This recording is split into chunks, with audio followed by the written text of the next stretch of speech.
Peter, thank you very much for joining me here today. I'm excited to have you. You have a hell of a story on your hands, but I wanted to go all the way back to the beginning first. You started off being sponsored by a racquetball company called Taunton. That was your first step into the business world and how sponsorships were made. What did that teach you about branding and representing a business in general?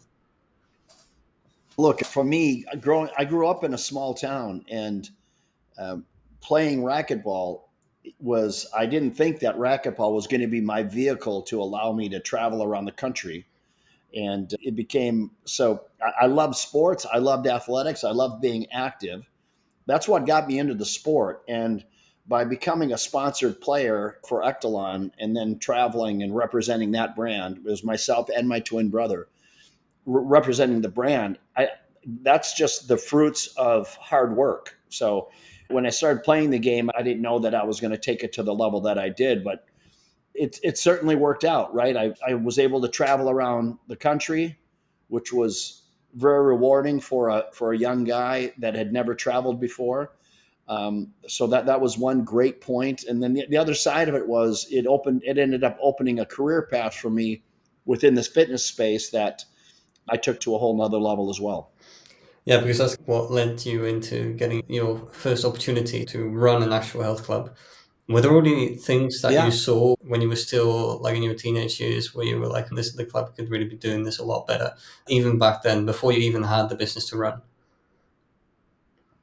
Look, my father ran a small grocery store in my hometown, and being an entrepreneur was something I always wanted to do.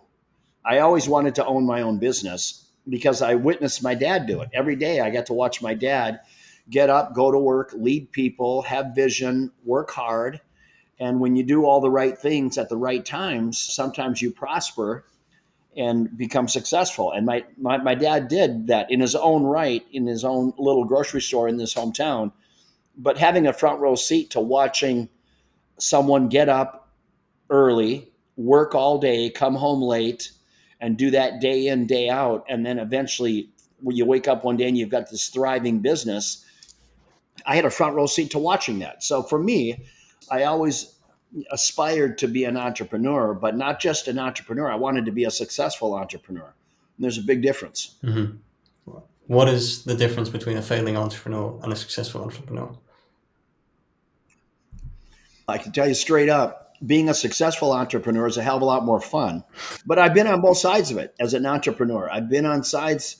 Look, being in business in general is a lot of work. And I come into a lot of people, they say, I'm an entrepreneur. And I tell them, hey, look, being an entrepreneur is easy, but being a successful entrepreneur takes work. It takes work, it takes commitment, dedication, courage, perseverance, grit. Those are all great words that some of the most successful entrepreneurs I've met in my career have all encompassed. It's not for everyone.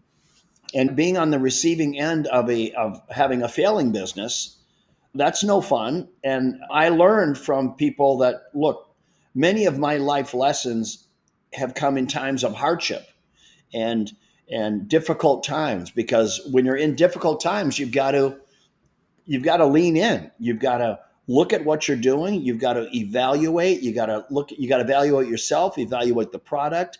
Do you need to pivot? These are all things. And in business, I can't think of any business where you're not constantly evolving. Business is you've always got to be mindful of what is the competition doing? What is the consumer expecting? Is my product still relevant? And you have to always lean into that relevance through the eyes of the consumer, because that's what drives your business. If your product's no longer relevant, you don't have the customer base supporting your business and you're dead. It's really that simple. So, being an entrepreneur, as I said earlier, look, it's work. But with that said, there's not a more enjoyable journey and position to be in than owning a thriving, successful business where you have the opportunity to serve people, to provide employees with a level of comfort in their life where they get a chance to be part of a bigger vision and a big team. Those are all wonderful qualities that come with being a successful entrepreneur. You got your first shot at the very record club that you used to play for. That's where you started. That's where you got to run the business for the first time. You were 22 at that point. What was your mindset going into that? Because you were the one who offered the leadership to take that role. But when you actually started, was it like, holy shit, what am I going to do now? Or Yeah, did you fall right into it? it's exactly what it was. Hey, look, you know what? When you're in leadership roles, especially early on, never let people see you sweat. And for me, of course, I was nervous. I was 22 years old. I had never led people before, and I'd never ran a business before. So there was some apprehensiveness there, but I never showed it because that's a sign of weakness. And I think by being an athlete and being competitive, you stare down hardship, you stare down competition, you just do what you got to do to persevere. I was nervous, but I also knew this: I was running a health club. And early on, by watching my father, I realized that the heartbeat of the business came from the people, it came from the members. So focus on the members first. Make sure that the member, the guest experience, is where it needs to be. So I understood customer service and I understood the product itself. And that's why early on, one of the first things we did is we gave the club a deep cleaning. And then as people saw that happening, they saw that we were suddenly taking better care of the club. We were painting walls. We were just always leaning in, trying to make it a better environment for all of our members. And as the members witnessed that firsthand and they saw me leading the charge in that endeavor, they very quickly rallied around me because they wanted to see me succeed because I was working so unbelievably hard. And if anyone on my team was not leaning in, if they were not willing to put the effort, the same level of effort that I was putting in, and they were not willing to learn and allow me to mentor them, I replaced them. I got rid of them because the 10, 15 years prior to me getting there, the business was failing and it was failing with the staff that was in there. So I didn't go in there and start firing everyone, but I did let everyone know that, look, we are going to raise the bar of service and quality of the product that we're delivering.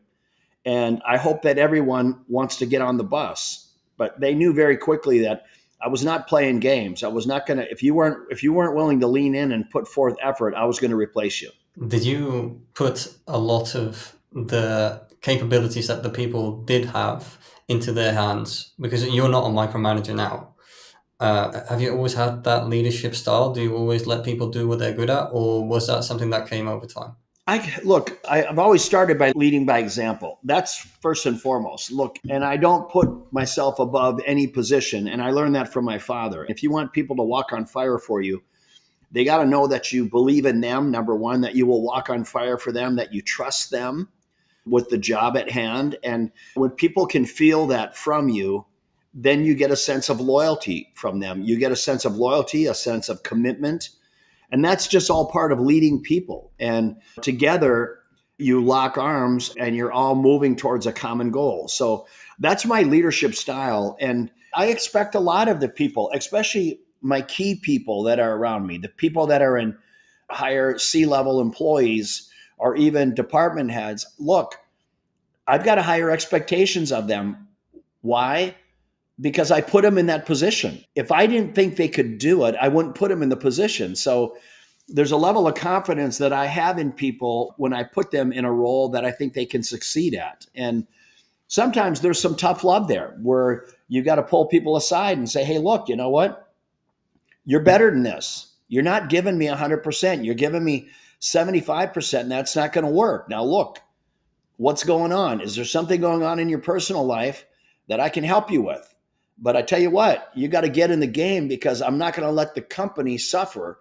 I'm not going to let the other employees suffer by your lack of drive and commitment to the responsibility that comes with your role. Period. And they look. I've been in my career. I've been in business for 40 years, and in my career, I've had those tough conversations dozens of times, and there hasn't. I can't think of a time where I haven't had those conversations with an employee and they haven't came back later and said, man, thank you for holding me accountable to a standard that you saw in me and I didn't see in myself.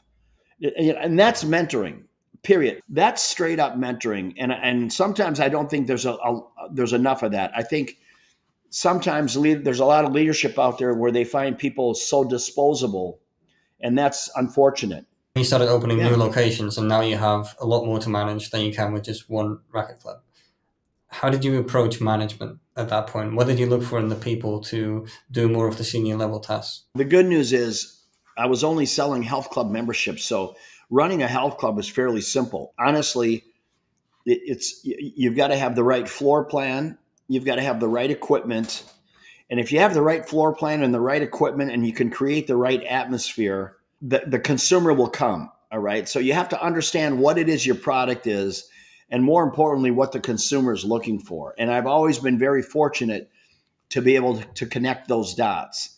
But then at the end of the day, you walk into a club, I don't care what business you're walking into, and I do that myself today. When I'm walking into a business, if I'm consulting for someone, before I ever meet the team, and especially if it's a consumer facing business, I walk into it because I want to feel, what is the energy of this business? What's the color palette look like? How is it laid out? Is it messy? Is it clean? Does it look like a tight operation? That's the first thing that I look at, because that's my first impression. And then secondly, I learn about what is the product and how are they introducing the product to the consumer. What is it you're trying to sell, and what is your brand message to me as the consumer? The third thing I look at is, how is the message delivered? In other words, how sharp is your human capital? And I can tell you straight up, there's a lot of times where people have a great product, they got a great atmosphere, a great product, and they suffer on the sales side of it because the passion of the human capital, the passion of the team is weak. And it's hard to teach passion. And sometimes that passion comes from the top. And there's times I got to tell people, hey, look, I think you're going to be better served in this business bringing on somebody else to run the company, because this is not your core competency. Don't take that the wrong way. Hey, look, I've worked with dozens of people in my business career that have got great vision. They know how to create a great atmosphere, great vision. They can create a great product, but they're horseshit at running the business and motivating their staff to deliver a great product. It's not that horseshit is a little bit strong, but they're not great. And to me, if you're going to go through the effort of opening a business, make sure you're great. Make sure that you're giving it everything that it needs to succeed. You don't ever want to get into a business, the business is failing, somebody else steps in, same product, same location, same everything, and they drive it through the moon. Okay. How are they able to turn that business around and drive it? Passion, people, they're inspiring. And that's exactly what I did in that very first health club. It was the same location. The equipment was old. The club was dirty. Nobody cared. And suddenly when I came in and put effort into cleaning it, why? Because I knew that I could give the customer a great, friendly, appreciative experience, but that'll only get you so far. If the club is dirty, you can be as polite and cordial as can be, but if the club is dirty and if your equipment is constantly breaking down, eventually they're just going to move on because they have a higher expectation. But in my case, I cleaned it up, added equipment as I could, as cash flow allowed me to. I bartered, I traded. I got very creative on how I could bring the business together. And I was successful at doing that. And I learned a lot through that experience.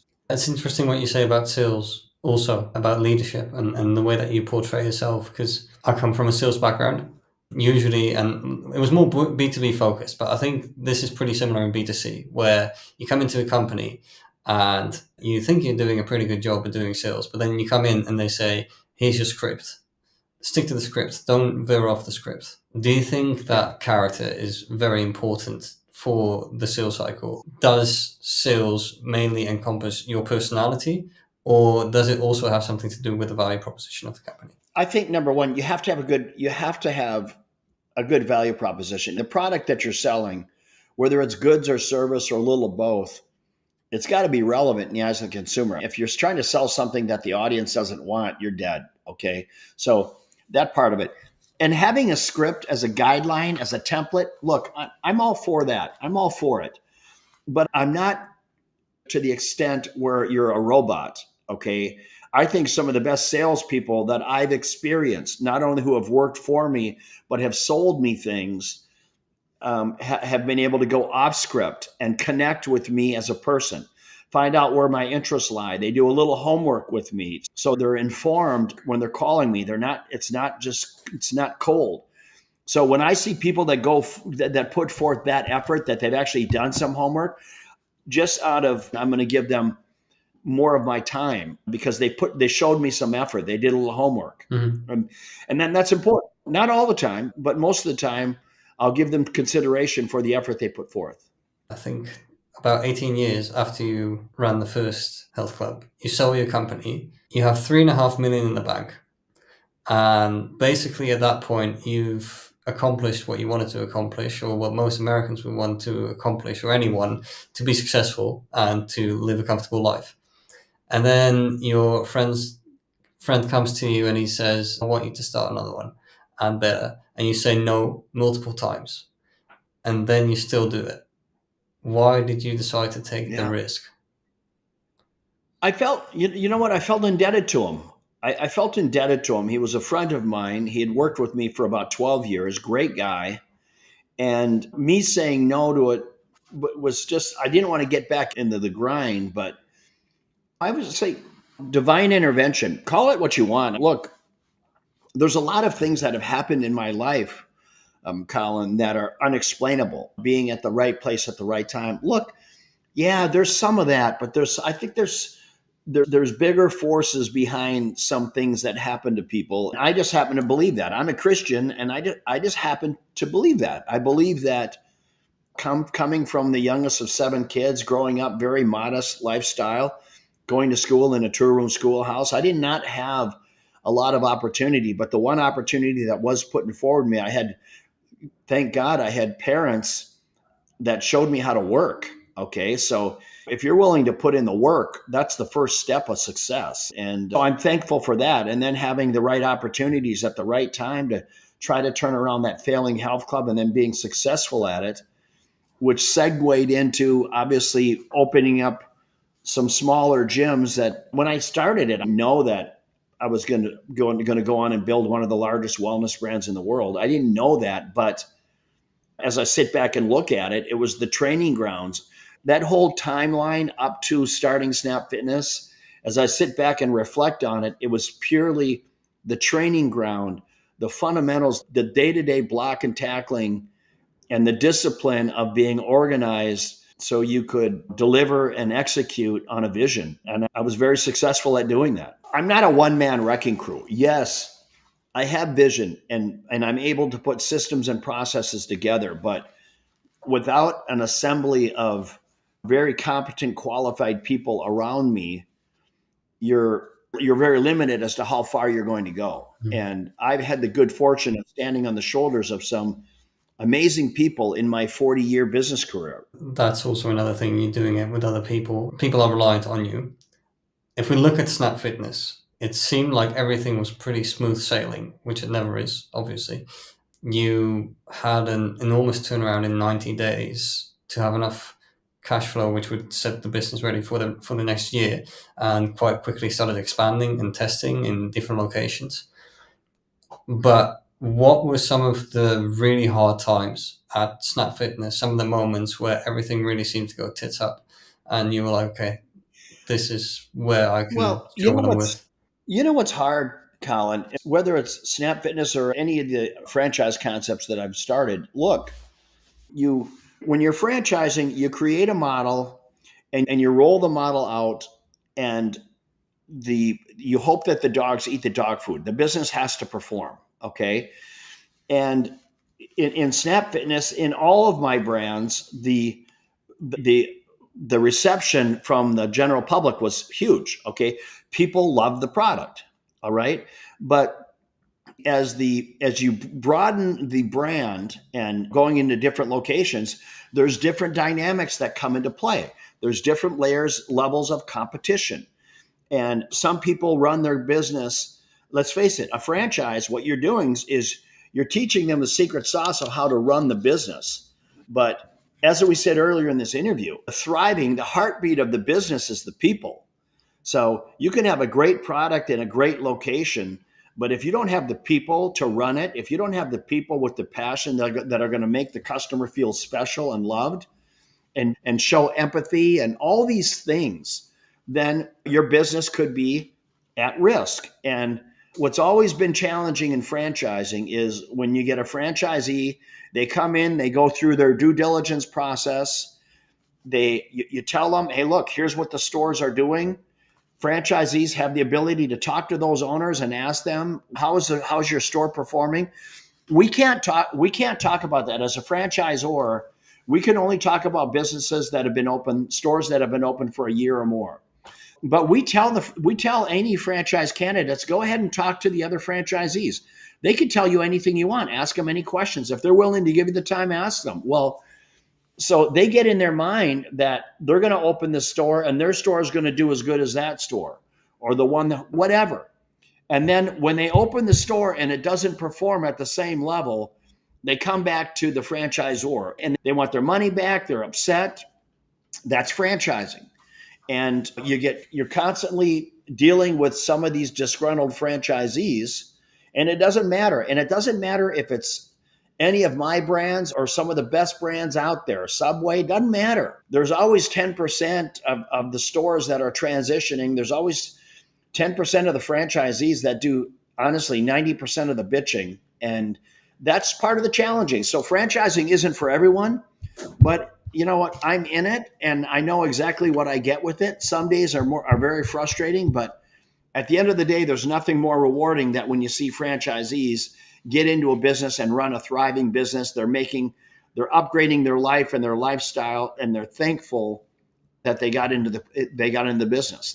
Those are very rewarding moments, and I've been blessed to have witnessed that thousands times over the years. Yeah, you've mentioned passion. Are there some other character traits which usually come across in good franchisees? Passion will only take you so far. If you're in the people space, you've got to be a good communicator. Okay, you've got to be able to communicate. You got to be a good listener. You have to show empathy. Look, when franchisees contact me and they're disgruntled, I try to be empathetic to them as long as they're being respectful. Okay, some of them come at, hey, this is your fault. You told me I was going to make 600,000 a year or whatever the number is. I say, absolutely, I did not. I did not tell you that. So sometimes I got to put them back on their heels and say, no, I didn't tell you that. We have stores that are doing those kind of numbers, and you told yourself that you're going to be one of those. You're going to be in that top 20%. The reality is you're in the bottom 30%. You're not in the top 20%, and that's the difference. Now, here's what they do. And I can tell you in franchising, the top 20%, and I don't care what brand it is, there's a common thread amongst all those top 20 percenters of what they're doing, how they're leaning into the business, their day-to-day attention to detail. And now, of course, you've got those one-offs where people just got straight up lucky. They're in a great location. They put in half the effort and make more money than anyone. Look, I get it. But in most cases, the people who are winning in whatever franchise it is, it's because they're doing all the right things. And it's not any one thing that you do, it's the 10 things that you do consistently, and it never stops. And that's where a lot of people miss it. They work hard for a season and then they sit back. Or when the business starts to thrive, what do? They want to step away from the business because they think that's part of the transition as an entrepreneur. I'm gonna open this business, I'm gonna grow the business, and then I'm gonna step away from the business and golf and fish more and do the things I love to do. Here's what happens. If they were the heartbeat of the business, if they were the people that the customers came to see, now you didn't have a good succession plan, and you gotta address those things as well. It happens all the time. One of the things I found really interesting about Snap Fitness, what you did was from the very start, even without knowing how big of a success it was going to be, You made sure that the foundations were in place to support enormous growth. One of the things you did was hire the best lawyers, franchise lawyers in the country, to make sure that all of that was set up correctly. I think a lot of Yeah. entrepreneurs will struggle to make big investments, even into the important things which they need for growth at an early stage. What made you decide to do that, and what advice would you give to other business owners who want to scale in the future? Well, before I got into franchising, before I wanted to franchise the business, I opened one store. And this former employee of mine and we opened this store together, and it was performing this health club. It wasn't even called Snap Fitness at the time. It was called America's Fitness Center. And we built one, and it was just taking off. The memberships were great. It was making money, and it was really easy to do. Keep in mind, the 20 years prior, I was building these full service clubs with indoor pools, racquetball courts, all this overhead. The Snap Fitness was a much smaller footprint, much less employees, much simpler product, but still delivered great value. So look, I built one. It did phenomenal. I wasn't thinking about franchising. I went ahead and built another one in a different size market, performed the exact same way. And then I built one in a little town of about 3,500 people, and that store performed the same way. It was at that time that I knew. So think about it. Before I got into franchising, I had built three clubs, and every one of them, they were in an urban market, a mid-sized market, and a small market. And all three of them were performing at high levels. And I knew that I had a tiger by the tail. So I said, if I'm gonna do this, I'm gonna do it right. Which, thank God, that's a quality of mine. I don't like to cut corners. I like to make sure that I'm thorough and I've thought about what I'm doing here. So I didn't build it. I didn't franchise it to do 20 stores. I thought, look, if I'm going to do it, I'm going to have the foundation to be able to support hundreds of stores. I didn't know I was going to build thousands, but look, if you can, if you can do 100, you can do 300. If you can do 300, you can do 750. And if you can do 750, you can do 2,000. It's reality. So now you've taken on quite a different challenge with nautical bowls. That's not a similar vertical at all as fitness. It ties into it slightly because it's about nutrition, which obviously in the fitness world is very Yeah. important. How did you decide on what challenge to take on next, or maybe even what vertical to take on next? You know what? For me, fortunately, being in business over 40 years, I realize that, look, of course, bowls is different than a health club, but you're still dealing with people. It's still systems and processes, and execution. And look, when we started that concept, nautical bowls, it went off absolute gangbusters. In 3 years, we've awarded 192 territories. So it's taken off, but we've had a bit of a headwind. We've got a bit of a headwind with the economy here. So we had some things that are affecting our sales today. You've got franchisees that have high interest rates, and the consumer is. You've got high interest rates, you've got inflation, you've got a consumer that's holding onto their dollars a little tighter, and so they're holding onto their discretional dollars. And the sales numbers are soft from where they were even 2 years ago. You consider diversifying more internationally? I'm always looking at opportunity, and wherever opportunity brings me is what I look. You know what? Here's the one thing. All I know is the United States. I know the United States, and I know this. We've been through things like this before. This country has overcome some enormous challenges. So I know that we will persevere, and we just got to do something to fix it. Last thing I just wanted to touch on real quick was social media. We talked about it briefly just before we started here. You now have a following of 670,000 Instagram followers. And also, I saw that Nautical Bowls has got quite some social media attention and focus as well when it comes to the marketing strategy. How has that changed the not just the franchising model, but also just the way that you set up the company compared to 5 or 10 years ago? I don't use social media at all for selling franchises. For me personally, my brand, the Peter Taunton brand, I don't. When the marketing team post something on Nautical Bowls, I'll repost it because I have an affiliation with the brand. But I'm not on social media saying, come to Nautical Bowls, buy a franchise. That's not what I use it for. My social media for me is predominantly, it's just sound bites of my thoughts. Okay. If you look at it, I put very little personal stuff on there, like when I'm traveling and vacationing. And it drives my fiance crazy because she would like me to be posting things all the time of us, but that's not what my social media for. My private life is my private life. I just don't do it. I'll post some things about my kids. I'll do something with her on our anniversary, things like that. But it's literally a handful of posts a year. I'm not that, I think the things that I'm saying are not that profound. And it's not that I'm a dinosaur. Hey, look, I grew up with my mom. My mom, she cooked, she cleaned the house, she took care of the kids.